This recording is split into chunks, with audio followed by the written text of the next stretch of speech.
सभी को राम राम, नमस्कार। मैं हूं पीके अग्रवाल। आप देख रहे हैं ट्रूथ प्लस। साथियों, आज बात करते हैं झारखंड में आगामी होने वाले विधानसभा चुनाव की। आप जानते हैं झारखंड में दो फेज में 13 नवंबर और 20 नवंबर को विधानसभा चुनाव होने वाले हैं और 23 नवंबर को इसका परिणाम आ जाएगा। क्योंकि अभी नामांकन भरे जा रहे हैं, चुनाव प्रचार शुरू नहीं हुआ है, तो मैं इसे आज चुनाव पूर्व चर्चा कहूँगा। अब झारखंड के विधानसभा चुनाव में थोड़ी सी कुछ मुझे विचित्र बात लगी कि लोकसभा चुनाव के आधार पर झारखंड के विधानसभा चुनाव का आकलन नहीं कर सकते। मैं उदाहरण दूंगा 2014 का चुनाव, जब देश में मोदी लहर थी, तब बीजेपी 40% वोटों के साथ झारखंड की 14 में से 8 सीट जीतने में सफल रही थी। 8 यानी आधी से एक ज़्यादा। लेकिन वहीं 6 महीने बाद होने वाले विधानसभा चुनाव में बीजेपी का वोट गिरकर 31 दशमलव कुछ रह गया था और सीट हो गई थी उसकी 37। झारखंड में 81 सदस्य विधानसभा है, बहुमत के लिए 41 विधायक चाहिए, लेकिन बीजेपी उससे भी 4 कम 37 पे रह गई थी। ऐसे ही 2019 में हुआ।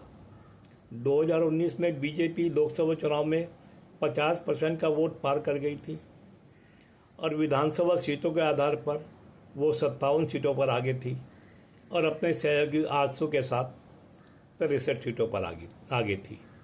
लेकिन जब विधानसभा चुनाव आए तो बीजेपी का वोट सीधा गिरकर 33 दशमलव कुछ रह गया और उसकी सीटें 25 रह गई, जबकि लोकसभा के हिसाब से वो 57 सीटों पर आगे थी। उसकी सहयोगी आजसू वो भी 6 सीटों पर आगे थी, लेकिन चुनाव में उसे भी 2 सीटें मिली। तो इसलिए 2014 और 2019 के आधार पर लोकसभा चुनाव को देखते हुए हम विधानसभा चुनाव का आकलन तो नहीं कर सकते। फिर भी 2024 के लोकसभा चुनाव की बात करेंगे। 2024 के लोकसभा चुनाव में बीजेपी का वोट गिरकर 44% आ गया और वो 8 सीट जीतने में कामयाब रही।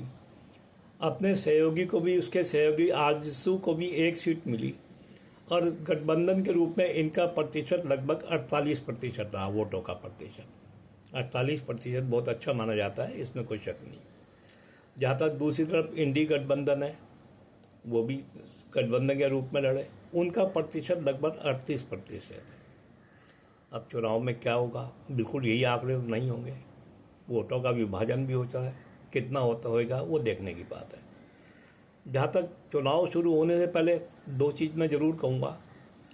हेमंत सोरेन को जहाँ जेल जाने का सहानुभूति का लाभ मिल सकता है, वहीं बीजेपी को चंपई सोरेन के बीजेपी में शामिल होने का लाभ मिल सकता है। ये तो एक चीज़ है।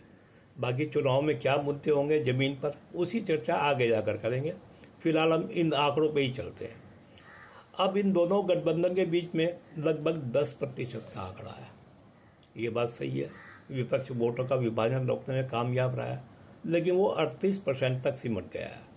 अब वो 10% का फासला कैसे पूरा करेगा भाई? क्या बीजेपी को नीचे ला पाएगा? कितना ला पाएगा? 2, 4, 6 कितना ला पाएगा, देखना है। गठबंधन में एक फ़ायदा जहां विपक्षियों को ये है कि विपक्षी वोटों का बंटवारा रुकता है, वह दूसरा फ़ायदा सत्तारूढ़ दूसरे गठबंधन को भी होता है कि जो उस गठबंधन से सहमत नहीं है वो उधर आकर्षित हो जाती हैं। ये हम हरियाणा में देख चुके हैं। कांग्रेस उन विपक्षी वोटों को बंटवारा रोककर 39% लेने में सफल रही, वहीं बीजेपी लगभग 36 से 40% पहुँच गई। बीजेपी का एक ट्रैक रिकॉर्ड है, आमतौर से विधानसभा चुनाव में बीजेपी के वोटों में कमी नहीं आती। जहां 2014 में विधानसभा में 31 दशमलव कुछ वोट थे, वहां 2019 में 2% बढ़ के 33+ हो गए थे। अब क्योंकि बीजेपी इस बार कम सीटों पर चुनाव लड़ रही है, तो हो सकता है उसका वोट ना बढ़े या कम बढ़े, वो अलग बात है।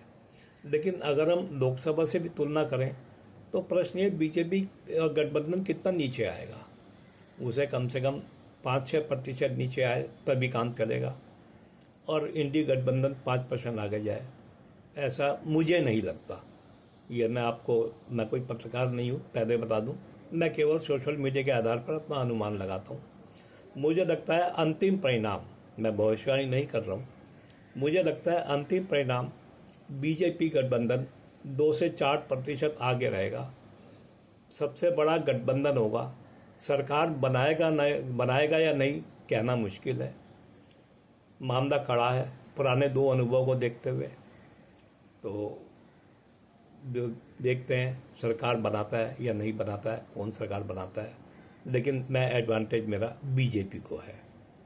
तो वीडियो पसंद आए तो लाइक करें, चैनल को सब्सक्राइब करें और वीडियो को शेयर भी करें। फिर मिलते हैं अगले वीडियो में। साथियों, ऐसे ही मैंने महाराष्ट्र या और जगह के भी अनुमान अपने बताए हैं। मेरा आकलन सोशल मीडिया के आधार पर होता है। तो आप देखते रहें, पसंद करते रहें। धन्यवाद। फिर मिलते हैं अगले वीडियो में।